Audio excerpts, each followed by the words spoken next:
Nuk kam lidhje unë me vrasjen, nuk jam i përfshirë, kështu e shprehur para gjykatës së posaçme Sabanuzi, autori i dyshuar i vrasjes së 22 vjeçarit Lëviz Lleshi në gusht të 2020-s. Para gjykatës të shtunën ka dalë edhe Samet Loka, i cili për shkak të një gabimi në dispozitivin e vendimit ishte arrestuar për masa e sigurimit në ndërtim të tij, edhe në mungesë ishte arrest në shtëpi.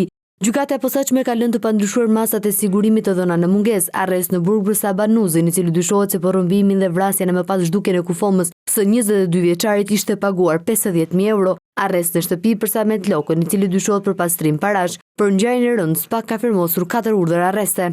Sajmir Kolaveri u arrestua të premten pasdite në Itali, ndërsa vazhdon të jetë në kërkim organizatori Aurel Hoxha alias Aurelinho Kolaveri. Vrasja e Lëviz Lleshi dyshohet se u bë për motive gjakmarrje, pasi kushëriri i tij Arben Lleshi ka vrarë në 12 prill të 2012-s në Angli Agim Hoxhën. Arben Lleshi u vra në 15 dhjetor të vitit 2023 brenda burgut të sigurisë së lartë në Peqin nga Sokol Miacaj, ku ai ishte duke shlyer dënimin me burgim të përjetshëm.